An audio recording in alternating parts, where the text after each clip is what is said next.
દબાણ દૂર કરવાની કામગીરી હાથ ધરવામાં આવી। વડોદરા શહેરમાં ગોરવા આઈટીઆઈથી લઈને પંચવટી સુધીનું દબાણ દૂર કરવાની કામગીરી હાથ ધરવામાં આવી હતી, જેમાં ગોરવા પોલીસ સ્ટેશનનો સ્ટાફ અને સયાજીગંજ વિધાનસભાના ધારાસભ્ય કેયુર રોકડિયાની હાજરીમાં દબાણ શાખા ટીમ દૂર કરવાની કામગીરી હાથ ધરવામાં આવી હતી।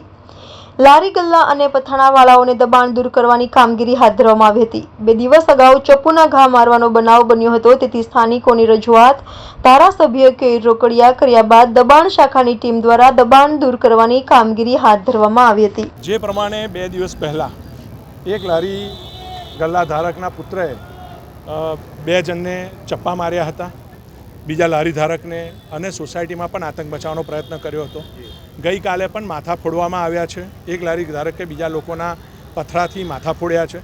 આવી ઉપરા છાપરી ઘટના બને અને જે રીતે ન્યુસન્સ ફેલાઈ રહ્યું હતું, ત્યારે કોર્પોરેશનના મ્યુનિસિપલ કમિશનર અને મેયરશ્રી જોડે મારી વાત થઈ અને કોર્પોરેશનની ટીમ અને પોલીસ વિભાગની ટીમને સંયુક્ત રીતે આજે આ લારી ગલ્લા હટાવી રહી છે। ખાસ કરીને વાત કરીએ, અહીંયા જે કોમ્પ્લેક્સના રહીશો છે તે લોકો દ્વારા પણ તમને કોઈ રજૂઆત કરવામાં આવતી હતી?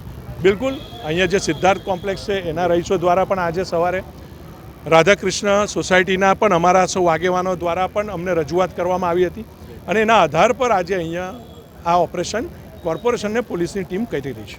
એટલે એવું કહી શકાય ન્યુસન્સ થોડું વધારે હતું? ન્યુસન્સ જે રીતે અહીંયા 2-3 દિવસથી ઉપરા છાપરી ઘટનાઓ બની રહી છે, તો એ દેખાડે છે કે ક્યાં ને ક્યાં તંત્રનો કંટ્રોલ આ વિસ્તારમાંથી જઈ રહ્યો હતો, ત્યારે તંત્રએ એક્શન લેવાની ફરજ પડી છે।